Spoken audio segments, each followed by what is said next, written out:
Okay, here we go. I think we're episode 8 of the Wait for It Seattle podcast at Seatown Sports. Is that right, Kev? Episode 8. Episode 8. This time I'm on location. Yeah. Where I'm are in you? I'm in Chelan, Washington. We were on a boat all day, inner tubing, having a great time. I'm in a basement room, locked away while the family is Enjoying. uh well, they're enjoying, but you know what they're excited about is this podcast. A lot of listeners in the house. Half the readership, half the Yep. listenership is in one place right now. Exactly. And and Exactly. half of the show. So if Yep. something happens, God forbid, no, we'll lose the podcast, we'll lose the host, and we'll lose all our readers and all our listeners. Oh, geez, this is dark. On a brighter note, we'll talk later, I think, about what we have coming this week, which is exciting because we've Yes. reached a milestone, maybe not listeners, but readers. So we'll talk about that a little bit later. But let's get into four downs. Kevin Kelly time. Kevin Kelly time. All right, Who first did it down. do? Perfect. You usually do that. I do. I liked it, Kev. That was good. First down, Kev. So the Mariners can hit now? Yes, all it took was some good vibes, man. Although 500 there, so I looked at the 500 the last 7 days, which is like better than not 500, and I'll take it, right? Well, yeah, you can use any sample, right? So, but if you look Yeah. at the day they got a Rosarena, he didn't play the first game. They're 6-3 since then. Okay. So, like that, I'll take that sample, right? 6-3 since that point. Yeah. Um, and they obviously lost 2 out of 3 to Boston, swept the White Sox, and then just won 2 out of 3 against the Phillies, who are, oh my Good. God, the Phillies are good. Like when the Mariners are facing the Phillies lineup, I'm like, does it ever stop? What is I happening? forgot Bryce Harper was so I was really Oh, excited I made a trade for Kyle Schwarber on my fantasy team, and then I was like, nice. oh, they also have Bryce Harper on this team. Yeah, they have And they Nick. made did they win the World Series? They Made it to not the last World. year. No, they did 2 years ago. I think they Yeah. made it to the World Series. Or And no, it's last year. Yeah. yeah, it's the same core. Like Yeah, these guys can they have hit. Nick Castellanos batting seventh, who's like an all-star. Like they're just their lineup's so good. And I'll tell you what's interesting. I went on some so last not today, they lost today. Zach Wheeler was incredible, but the Mariners had a great win last night. They were down 5-0. Old Mariners, I mean 5 runs. They scored 3 runs against the Angels in a series right before the trades, the Yes. Mariners. Yes. So 5 runs is never happening. They came back, whole family's watching it. We're loving it. It was awesome. Great vibes. But there was a pitch that should have been a strike against Haniger that Yes. wasn't. Yes. And then he has a walk off, right? But I went on Twitter and I was like, what are the Phillies fans thinking? And the Phillies fans were not mad at the ump. They hate their team. How do you figure this out? So you just type Phillies and I type little. in like Phillies Mariners and I just start reading and I look at profile pictures and it's like, Bryce Harper or whatever. And Yeah. it's people who are like, don't be mad at the ump. This team can't score enough runs. How do you blow a 5-0 lead? Blah, blah, blah. Right. So it's great to like be knowing there's other fan bases. And the Phillies are awesome. They're so Yes. good. Yeah. Astros fans are reeling right now. They think their team is doomed. I mean, every They fan base has this feeling, right? But our vibes are up a little bit. yeah. Well, there is like you said, one of the other shows that you can only go up, right? Like we were Oh my so God, down. yes. The offense was so bad. There was just so much bad news. And it's just great. Like even the losses, the two losses at Fenway, they were still scoring Yep. like one game that's worth 6 runs. I'm like, you Yep. should be able to score 6 runs at Fenway Park, right? Like Yep. this is a thing a capable baseball team should be doing. So uh, I have a buddy. I don't know that he listens all the time, but if he does, it's one of the other Justins. Shout out. He's a Boston Red Sox fan, and he texted me and said, Justin Turner has provided more help to the Mariners hitters in 2 days than their coaches have in 20 years. And he's lived in Seattle for about 20 years. He's well, watched a lot of Mariners yeah. baseball. Haniger And he said, just, yeah, Haniger right, said in the press last night, like, yeah, he's helped me. Like, totally. they're not I shouting mean, out their hitting coach. right, exactly. And Turner has professional bat. I mean, I really like him. And Rosarena's vibes are incredible. Let me give you some information since the trade for Rosarena. So 9 games, small sample, obviously. Mariners are fifth in runs in Major League Baseball, 10th in average. They're down to 17th in strikeout percentage, which is incredible for this team. Fourth in OPS and sixth best in hard hit percentage. So it's not just luck, right? They're actually hitting the ball hard. This is without JP, who's obviously struggling this year, and Julio, who's obviously struggling this year. And maybe But that's why. yeah, yeah. But let's tell me how you like this lineup. You ready? I'm ready. Okay, this is going to be a while, but we'll go with it. Right field, Robles leading off. Rosarena on left, Cal. Julio, Turner, Polanco, Haniger DH. Throw in JP, more until he's back, Rojas in the 9 spot. And no Luke Rayleigh. Luke Rayleigh, you throw in, right, to play right field every once in a while, DH. Same thing with, you could throw in Garver as the backup catcher every once in a while. But you can't take Robles out of the lineup. You can't. You just throw him in right field when Julio comes back, and you play him every day and Haniger at DH right now. Yeah. I mean, Robles is, I'm ready to give him the bag, baby. He's a free agent. Let's bring him back. Yeah. Well, he's already saying people were asking him, "Oh, do you like Seattle?" He's like, "I love it here. I love the fans." Yep. And hopefully the trade I think there's like another like trade deadline. I forgot what the Not anymore. They got rid of it. They got rid of that. There's no more of the August 1st thing. Yeah, it's all gone, which is great. Baseball simplified it. It's like you have one trade deadline. So maybe we'll see some extensions when Castillo was extended. I think it was like around this time. I have to look back. Maybe I'm completely wrong. I mean, the tricky part with Robles, right, is they owe Haniger a lot of money for next year, and they're not going to be able to trade him in the offseason, is my guess. I think Garver has an option. They got a Rosarena. They're going to have to give money to. Julio's already been paid. I don't know. I mean, if I didn't think that they were kind of cheap, I'd be like, yeah, they'll sign him. But I don't. I'm just going to enjoy it. I'm going to enjoy the Robles part. I'm going to enjoy the vibes. I'm going to hope for another 6-3 week so that we're coming back here next week feeling like, let's go. Now, not all the games will be the same. There's some hope that the offense springs eternal, and yeah, you can the games are going to be watchable. Absolutely. Okay, second down. Elsner, you went to Seahawks practice. Before you get into the hardcore observations, you texted me that there was a magician at the training camp. Tell me about this magician. So I thought about writing 10 observations and 5 of them being absolutely nothing to do with football because it's kind of my vibe. Here's one. This magician's microphone was terrible. So that was part of the problem. So set the image. You guys are at the training camp, like kind of on the grassy slope, and he's just on the football field. Like, it's like 30 minutes before the start of camp. They're trying to hype people up. It's kids' day at camp, which is why part of the reason we went. Felix wanted to go. They advertised inflatables. This was another observation. There were no inflatables. There was nothing kids' day about the day. They had face painting, which they always have, balloon animals, they always have, and like kids can they have like this tiny little piece of grass for kids to play football on. The only thing different is you could have registered for like a flag football thing and come out early on the practice field and played. Yeah. Which was kind of cool. He didn't want to do that. So he was just like, where are the inflatables? I'm like, sorry, dude. So 30 minutes before, in Kids Day honor, right? The Seahawks announce, here comes this magician. And he comes out and he's standing with 4 seagulls awkwardly standing next to him. And people kind of gather around him. And he just breaks up all the time on his microphone. And probably because I'm far away, it's probably not fair. But like, I can't tell if these are good tricks or bad tricks. There's no TV screen. No, he's like talking about a $20 bill and like it's gone. And I'm like, what? Okay. So my observation, why I texted you is like, no one was making a noise.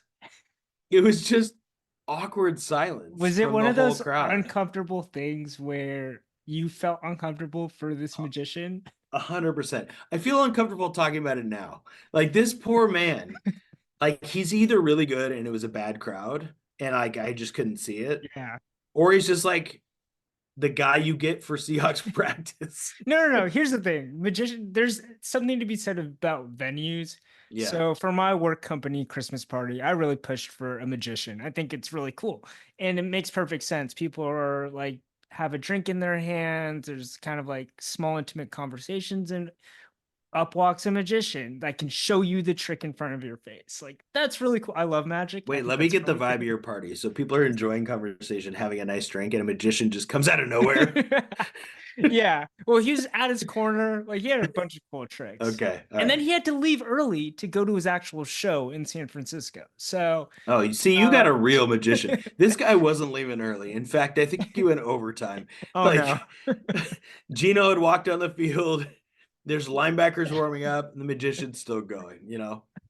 He's picking seagulls to be part of the thing. It was awkward. I mean, Oh everything no. was it was I was like, we got to get this practice going, right? Yeah. So Well, they those know those were now. tough. But Seahawks fan experience folks know never to get a magician for training camp yeah. ever again.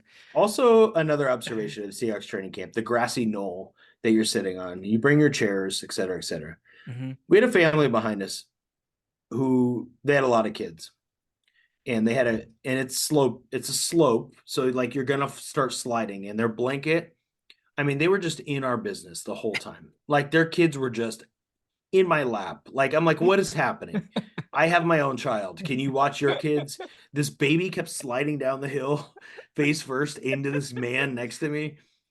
Uh, There's just no personal space. So if you're ever gonna yeah. go to Seahawks practice, just give up on personal space.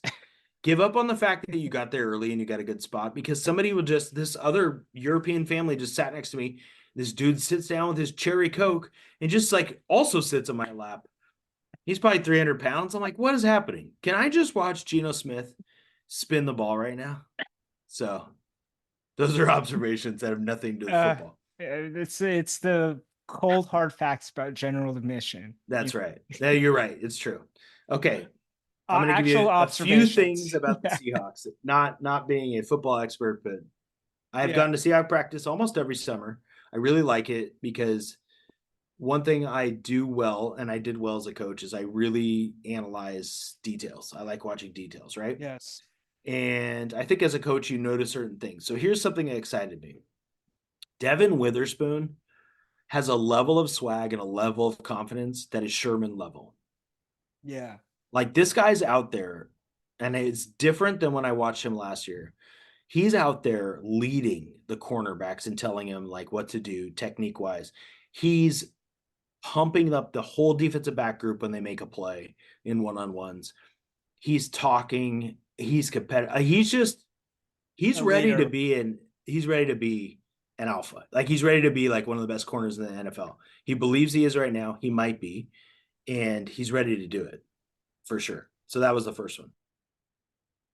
Number two, uh, was Geno Smith? He's injured, right? No, So I was there the day he supposedly got injured, which is okay. that's a weird story. So did you see it? I no. Um and also like all his tests are clean. I don't know. I saw some speculation that is he sitting back a little bit because of contract? All these quarterbacks are Ooh. signing these huge deals. Have you seen like the top 10 quarterbacks? They have like one Pro Bowl between them. Because it's all Uh, like Trevor Lawrence now and Tua yeah. and who's the other guy that just got paid? Love. Yeah, Jordan Love, right? Jordan Love. Yeah. Um, but that's speculation. When Gino was there, on the Tuesday I was there, he was awesome. And my observation is, I sure hope he's healthy because Sam Howell is not awesome. Sam Howell struggled, overthrows, underthrows, knocked out in coverage, jumpy feet in the pocket, which makes sense. He was sacked, I think, the most in the NFL last year for Washington. Geno Smith is is good, and Sam Howell's not ready. So that was my second observation. And then the last Yeah. one is uh, Walker. Kenneth Walker III was ridiculous. How can you tell? Were they wearing pads? They were in pads. They were in full Okay. pads, and they're going against each other. Yeah. And Kenneth Walker was bouncing off tackles and leaving people in the dust. Like he was explosive. And hopefully he's healthy because he's that good. He's that good. So here's my last question, and I don't know if you can tell from observing, but generally, uh, the differences between Pete Carroll and Mike McDonald. Um, One of the players, and I forgot who this was, asked, what's the difference? And he basically said, Mike McDonald doesn't let us get away with things. And he was kind of talking about practice reps. Like, okay, if someone screws something up in practice, then the coach is going to go there and correct it and then make them do it again. And some of these things are doing reps over and over again. Now, I'm not asking about that kind of minute detail, but just in general, did it seem like it was stricter, less fun? I don't know if that's a thing. When I think of a Pete Carroll practice, I think of music blasting. Yeah. I think of guys running around, smiling, just a different vibe. I don't know if there's anything to that. Yeah, I don't think I could really tell that much difference. I mean, they organize, right, position groups do drills, and then they had scrimmage, and then the only thing that was different, they reported it in the, you'll see it on blogs in the Seattle Times. Like we were there the first day, they did like a surprise session. Yeah. So they got on an announcement and said, offense has the ball at the 15-yard line. They have 15 seconds left to score. They have to get a touchdown. And like nobody knew except for Mike McDonald this was happening. So that was The cool. coaches didn't know either. Yeah. So the coach, like Grubb, had to come up with stuff quick. Now it's not really fair because of McDonald knows and he's running the defense. So the defense dominated that session. But high energy special teams coach, high energy coaches in general, like it didn't seem that much different. They had music going the whole time, so that's the only thing that it was a lot of whole group, which was fun if you're going to go visit practice. Yeah. That's a lot more fun than watching running backs hit pads and stuff. So Yeah. it was fun to watch. Yeah. All right, they're down. We've made it to through the second week of the Olympics. Some marquee events have taken place. Yeah. Have you watched any, Kev?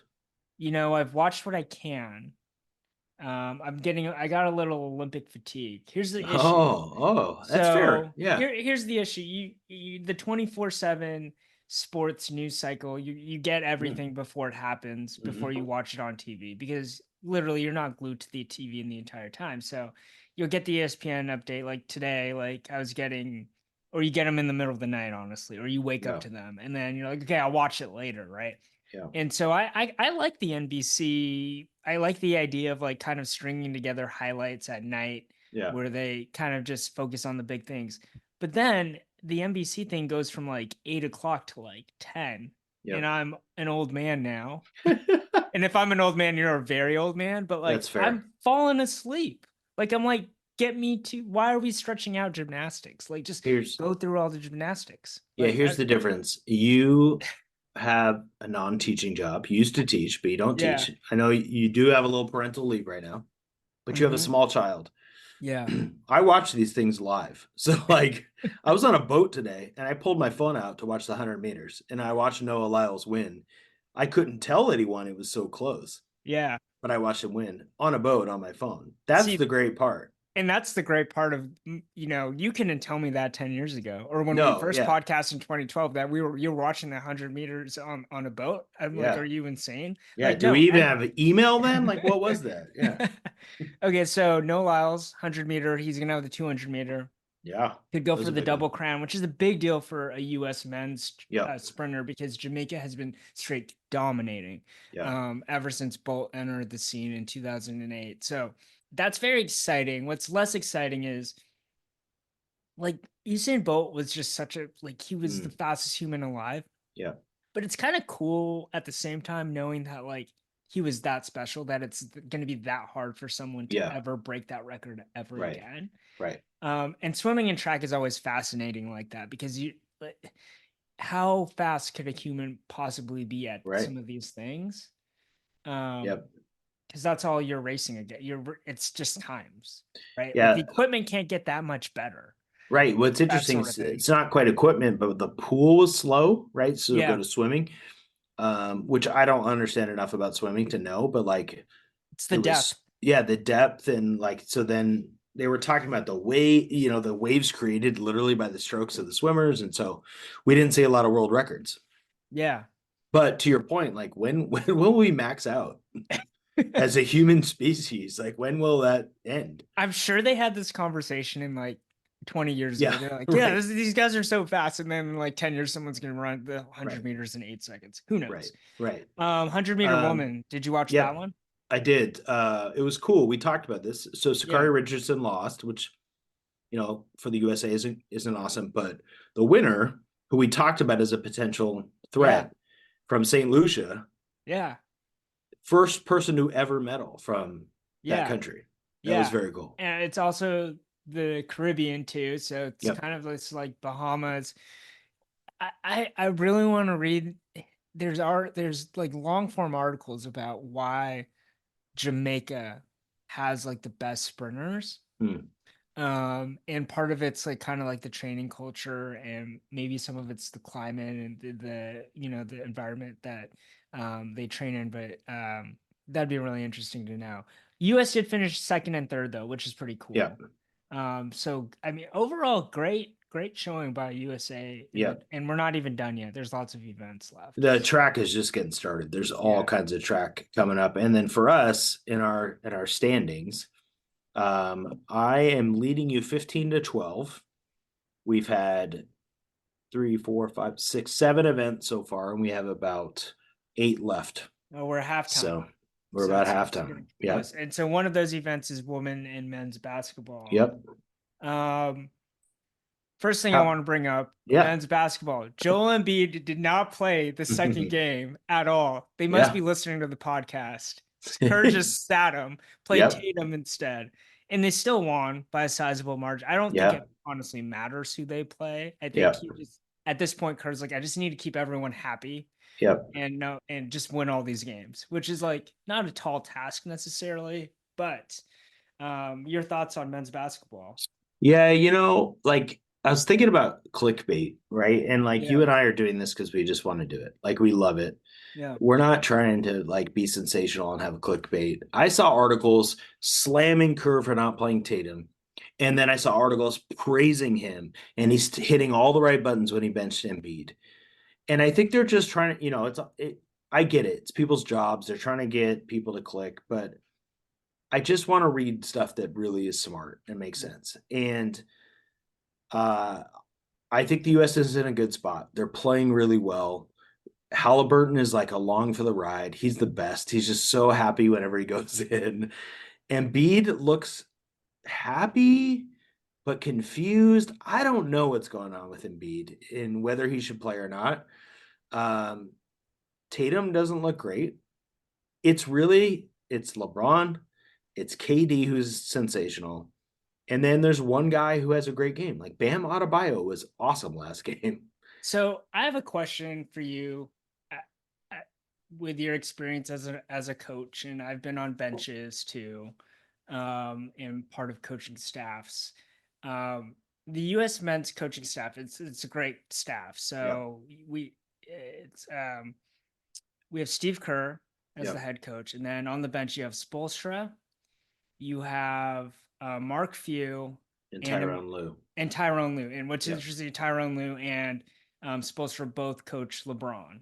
Yeah. And arguably LeBron is coaching this team. Who Right. knows? Who knows behind the scenes? But Right.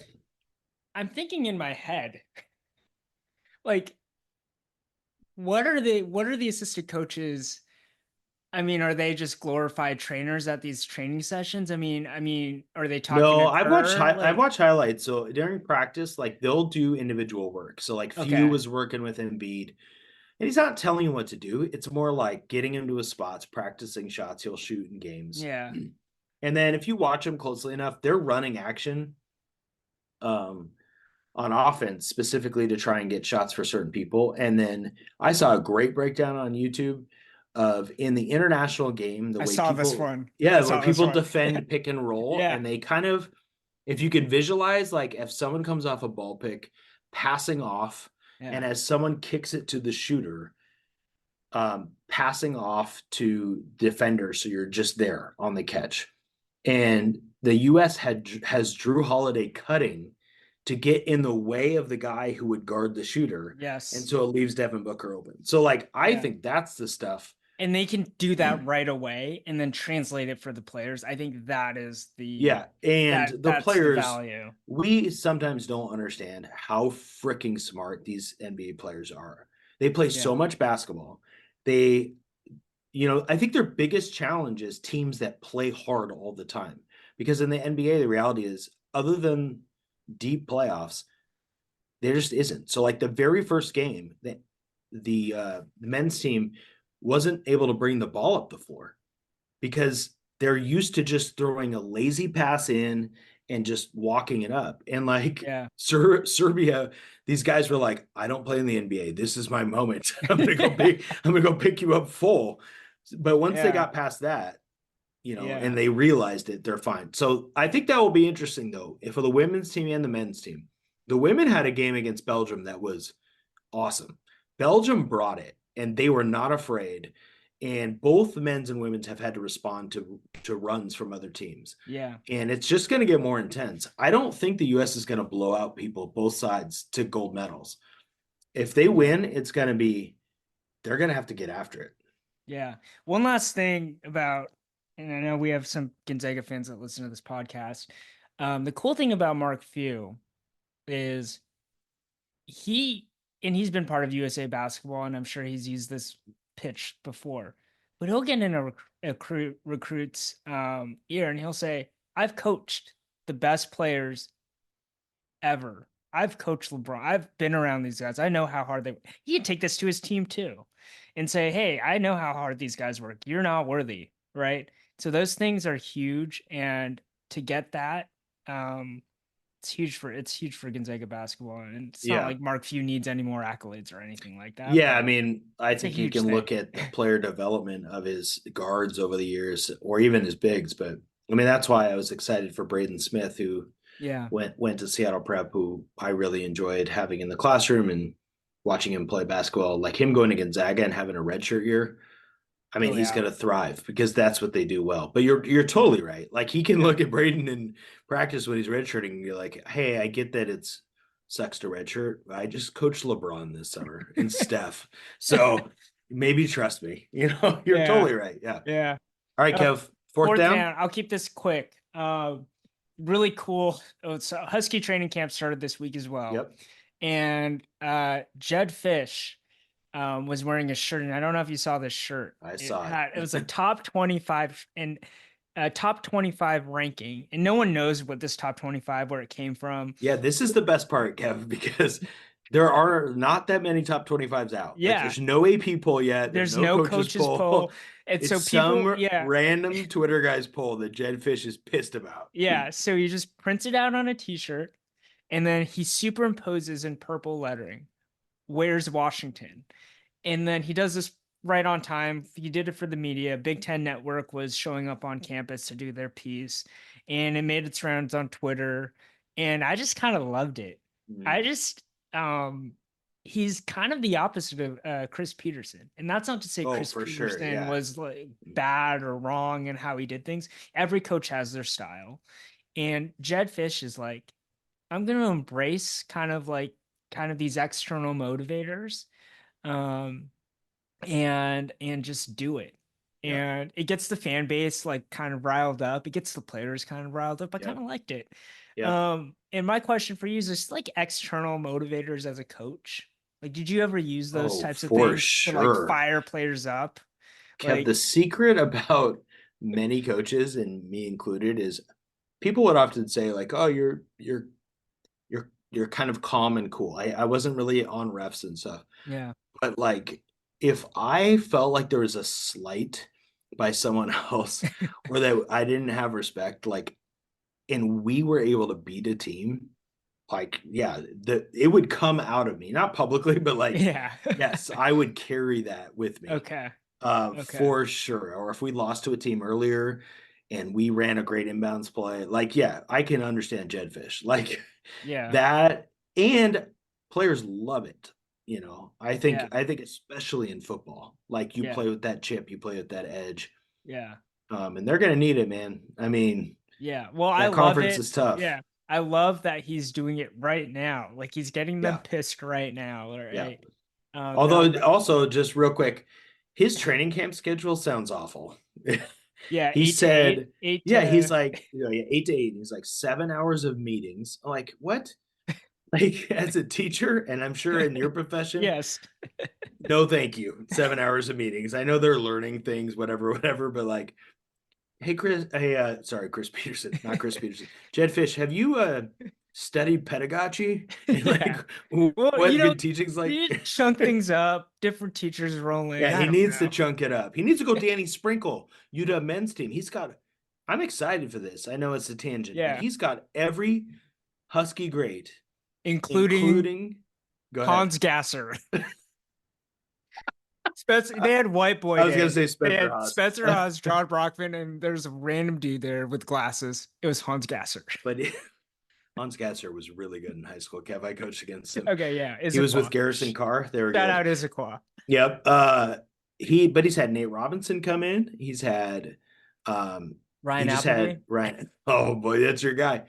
Anyway, Sprinkle is doing the stuff where he's like, Yeah, he's trying to get the juice going. He's chunking. He knows what good teaching looks like. yeah, Jed Fish, I'm a little worried about that schedule, but you know what? yeah. We're gonna trust him in the chip he's got on his Ooh, shoulder. I cannot wait to talk about Husky basketball. I'm so excited. Okay.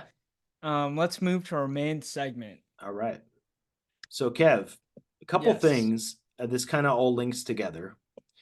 Um, Baseball and football Hall of Fames have just happened in the last couple months, month and a half. And I saw something, I sent it to you earlier, that the Baseball Hall of Fame, Adrian Beltre went in. We were going to talk about it in a podcast at one point. Adrian Beltre sadly did not have a great Mariners career, but had a great career. I loved him when he was in Seattle. He was entertaining, but he just didn't have the same years he had afterwards. He had the one great year in LA before, but he's a Hall of Famer. Next year for baseball, both Ichiro and Felix Hernandez are eligible for the Hall of Fame. What are your thoughts? Yes. Do you think they both get in? Does one get in? Do neither Yeah. get in? Well, that's a Okay. stupid question. Yeah. Ichiro's getting in. Ichiro first ballot. The question about him is he a non is he Mm-hmm. unanimous, Mm-hmm. right? So Griffey, I think, was one vote short, and Yeah, it's which is because stupid. someone's stupid, right? Like Yeah, this is the problem with putting things in the hand of the media. yeah. Um Something like that happens where Yeah, Griffey Ichiro's doesn't going to go in. be over 97% probably. Someone's get and then the people that aren't going to vote for him are like, he didn't spend his entire career in the United States. It's just Yeah, like but he had 3,000 hits in in the United It's States. insane. He'll Yeah. be 99% Yeah. probably. Yeah. Yeah. And let me just run. I mean, when I think of Ichiro, obviously we're Mariners fans, so we can rattle off his Right. career. But the most amazing thing for me is just the fact that like every single year he won a Silver Slugger and Gold Glove for like a run of 9 years and made Yeah. the All-Star team. Yeah.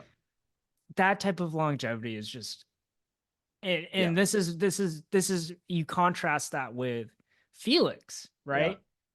And he's a pitcher, so it's a little different. Um uh Felix's highs were very high. So high. Yeah. And This is the probably argument yeah. people are making for him. I don't think anyone thinks he's getting in next year. This is like a weird thing baseball does where the writers like, okay, Ichiro gets in, Griffey gets in first time, Mariano Rivera, but other people have to quote earn it, right? Or Yes. wait. Um, I saw a prediction that said they think Felix will get 20% of the vote, which is important because it keeps him on the ballot. Yeah. Former Mariner prospect Adam Jones was predicted not to get enough percent to stay on the ballot, which makes the Eric Bedard stands very happy. um, Felix, is he a Hall of Famer? Will he ever make it? Is the question, right? So his highs are really high, but he should still be pitching now. Yeah.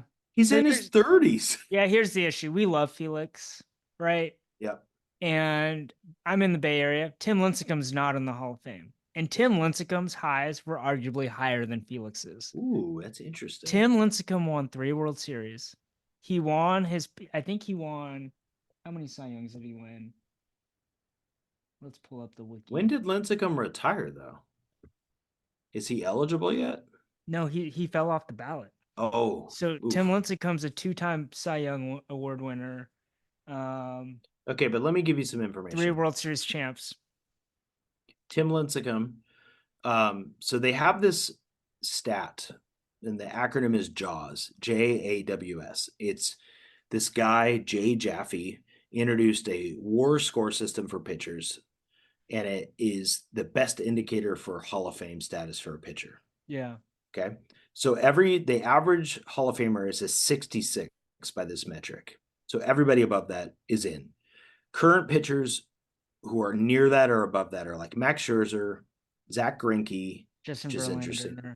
Verlander, Kershaw, right? They're all going to probably get in. Yeah. Greinke's interesting because he's kind of weird, but Lincecum, my man, is not close.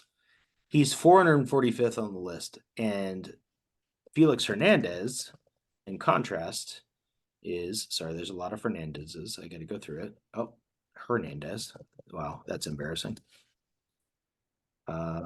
Is good rating 97th. Interesting. So they're not. By the way, Mark Langston 89th. That's a preview for our segment coming up later. But that goes to the point. Like his score is low because he didn't pitch long enough. Yeah. So is Felix Hernandez a Hall of Famer? So if you had to say right now, at some point will he make it? What do you think? No. I Oof. don't think he's, and I hate saying that, but I don't think he's got. You're gonna have to come up with like an Edgar argument for Mm-hmm. Felix. Right. And so if he gets in, I think it'll take a long time. Um, but here's the thing about Felix too. Like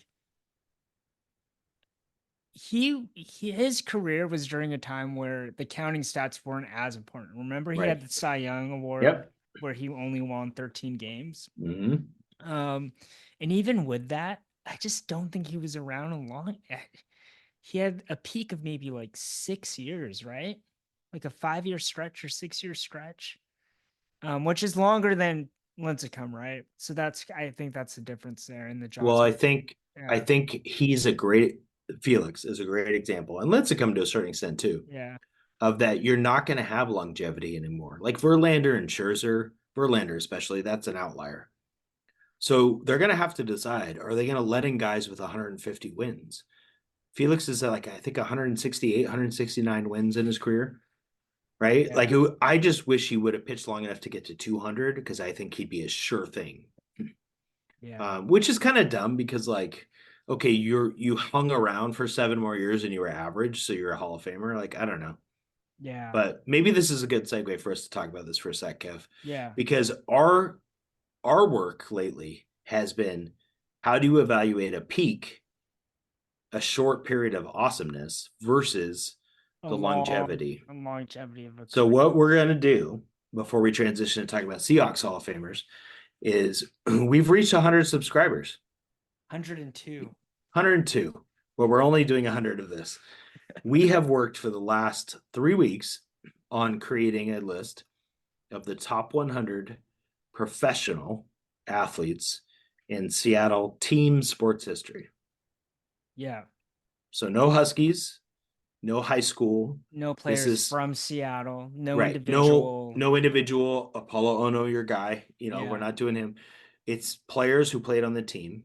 The only sneak preview I'll give is that there are no Kraken on the list. Oh shoot. They Yeah. haven't even been They've around long existed enough for for us two to consider. years. Yeah, there's Yeah. nobody. I mean, I don't think they have a single player who's been nominated for like a postseason, an award or Yeah. anything. So, Yeah.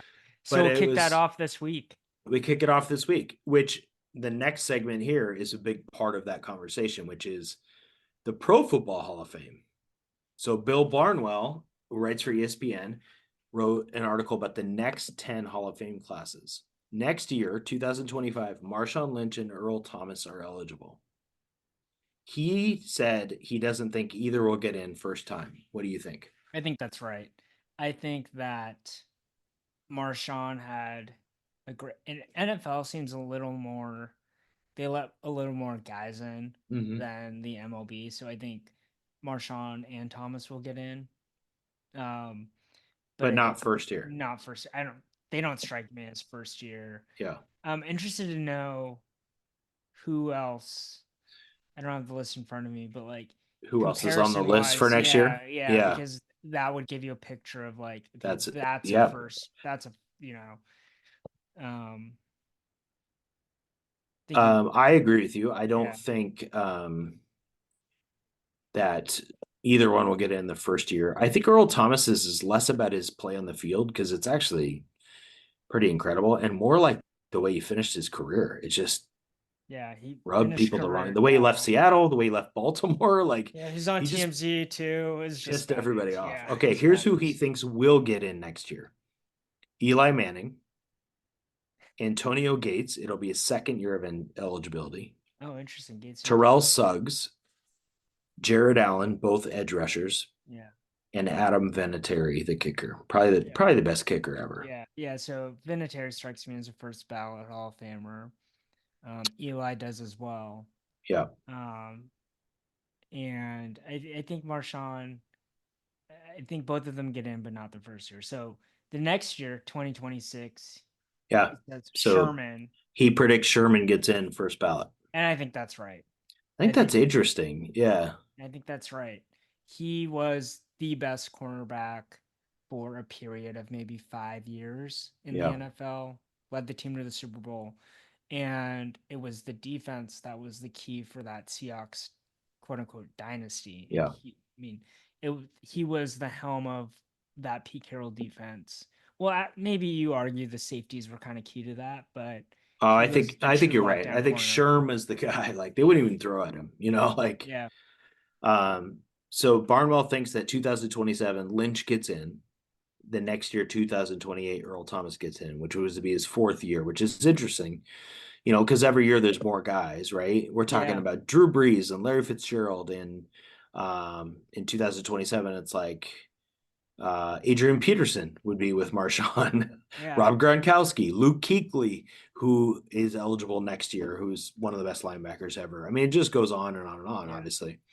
Um, and then he says Bobby Wagner, predicting that he retires sometime after this year, maybe, Yeah. would get in 2030. And that if Russ retires, Russ would not get in his first year. Yeah, I think that makes sense. I think if Russ somehow wins a Super Bowl, though, maybe he Mm. gets another one.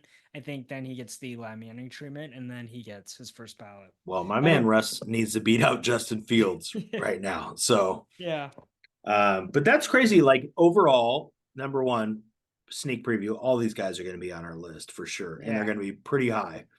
But we're talking Marshawn, Earl Thomas, Richard Sherman, Bobby Wagner, Russell Wilson in the next 6 years, potentially yeah, 7 years, all and getting in the Pro Football Hall of Fame. and they'll all get on the Ring of Honor.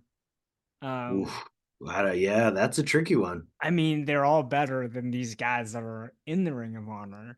Um, and we're going to be celebrating the 2014 Seahawks Super Bowl team all the way up until Yeah. 2031, apparently. Yeah.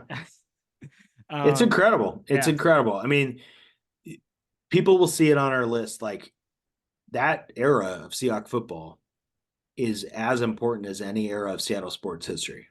yeah. I mean, it's dominant. They went to two Super Bowls. They should have won two. Um, it was incredible. And And what's kind of incredible though is the quarterback was not the best player on the team, and he was still pretty damn good. yeah, But not that Super Bowl year. He wasn't like as good as he got. right. He was good enough.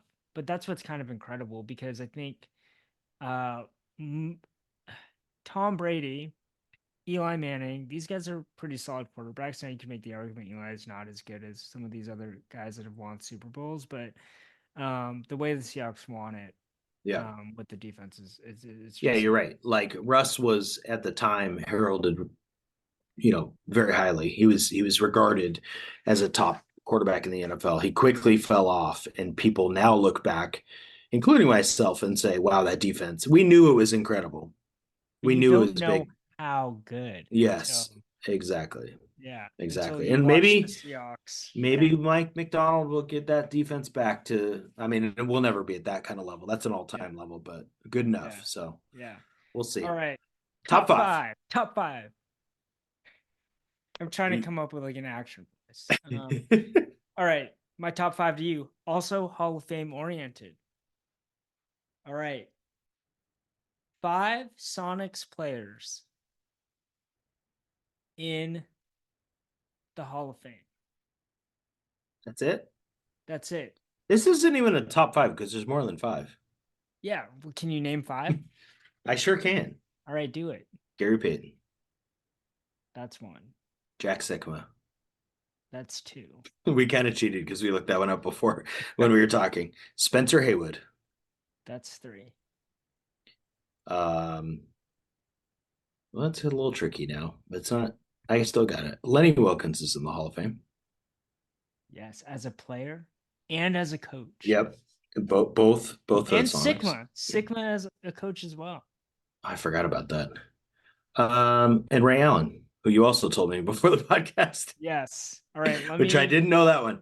Let me give you one that I think's in besides Ray Allen. Gus Williams is in the Hall of Fame, isn't he? No. Oh, I would have guessed Gus Williams. Here's a good one. Yeah. Patrick Ewing. Ah, that is a good one. Can you say Scottie Pippen? He drafted by the Sonics. Did you know that? Oh, I did not know that. They drafted him, and you know who they traded him for, Kev? Mm-mm. Olden Polonies. Oh God. Does that make you mad? The Yeah. Sonics could have just for a second. The Sonics could have had a core of Gary Payton, Sean Kemp, and Scottie Pippen. Oh God. I mean, of course, something Yeah. else happens where that doesn't happen, but like that would have been incredible. Olden Polonies, who was really good when they traded for him, but was really disappointing as a Sonic. And I will tell you, my top five is not Sonic related, but it's related to disappointment, or it was. But I decided to shift gears. I'm going to give you the one I'm not going to do. I tried to come up with one that was like, the Mariners made these trades, and everybody's like, well, they'll suck when they come to Seattle because we're so conditioned. I was trying to come up with like the five best players who were good somewhere else, like Adrian Beltre is an example. Yeah. But it was way Randy too much. Johnson.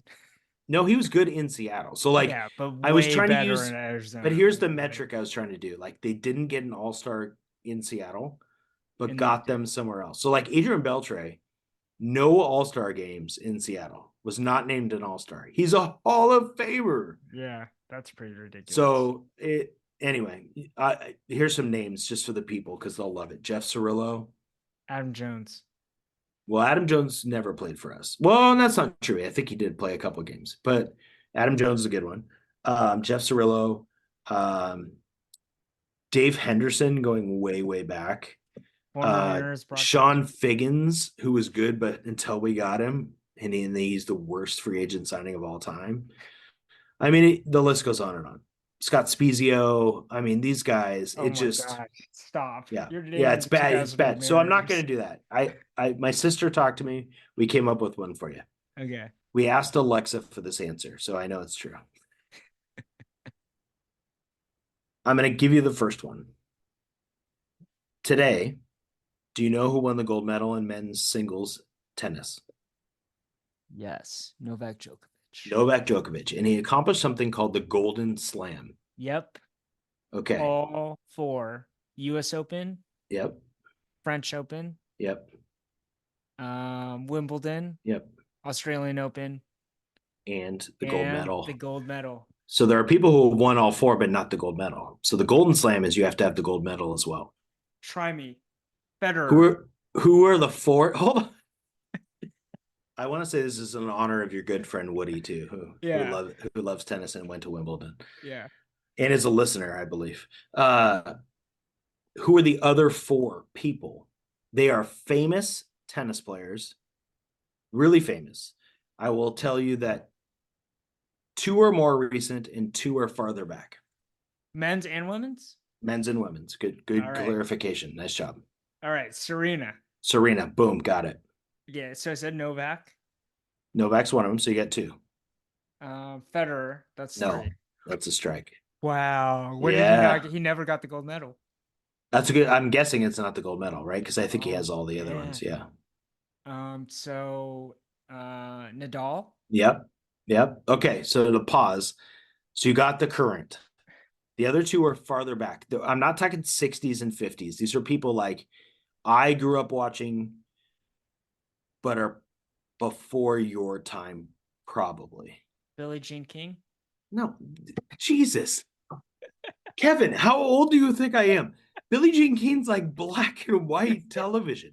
Like my parents grew up with Billie Jean King. What? You just aged me so far back. You're basically like, hey, do you remember when you watched Babe Ruth play baseball? What's happening? Okay. I'm not even going to count that as a strike. I'm going to let you try again. Dude, I don't know any other tennis players Yes, you besides do. These are two very famous Andre tennis players. Agassi. Boom, got it. Now you have one. I'm going to give you another hint. Female tennis player, one of the most famous of all time. Maria Sharapova. No, what? Kevin, she played like 2 years ago. This tennis player dated, maybe was married to Andre Agassi for a while. Dude. Steffi Graf. Do you know who Steffi Graf is? No, I would have never got it. What, Kevin? Woody is so disappointed in you right now. Yeah, I got 4 out of 5 for You someone did. that You did a doesn't nice follow job. tennis. I got 5 out of 5, but that's because you told me 2 of them before we started, so it kind of ruined it.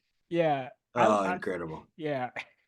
Steffi Graf, not on the list of top 100 Seattle sports pro athletes, but is definitely a top 5 female tennis player of all time. You should go watch some Steffi Graf matches after this. Yeah. Well, pretty amazing that Djokovic beat Alcaraz. Yeah, he was so emotional. Like he Yeah. really wanted the gold. It was pretty cool. Yeah. Such a cool rivalry, like Yeah. that will not last that long because he'll eventually retire. Also, Alcaraz is on pace to smoke all the records, which is crazy because yeah, I because thought we're like, when are we have like these 3 goats, yeah, and when exactly. dude's gonna have it all to himself unless some challengers emerge. Yeah, Which was interesting because these 3 guys always had each other, right? right, Kind of rotate, and right. Nadal would only win the French Open, but Yep, Alcaraz is all by himself right now, and he's yep. young. Um, All right, Kev, we did it. We yeah, got through we did episode it. 8. Yeah, episode 8, top 100 coming out this Top week. 100 coming. We're We're really gonna excited about it. we're gonna do 10 at a time. So we're gonna try to do it every day for probably, well, that would be 10 days if I can do my math. And we're gonna start with 100 through 91. We're gonna get all the way from 100 to 1. Yep. It's gonna be awesome. And by the time we're done, Jed Fish will have made a new T-shirt. Hopefully, Geno Smith will be practicing, and the Mariners will have a 5-game lead in the AL West. Okay, you lost me at the last one. Oh, go Mariners! All right, I'm not 75 years old. Thanks. Thanks for listening. See y'all next week. Yeah.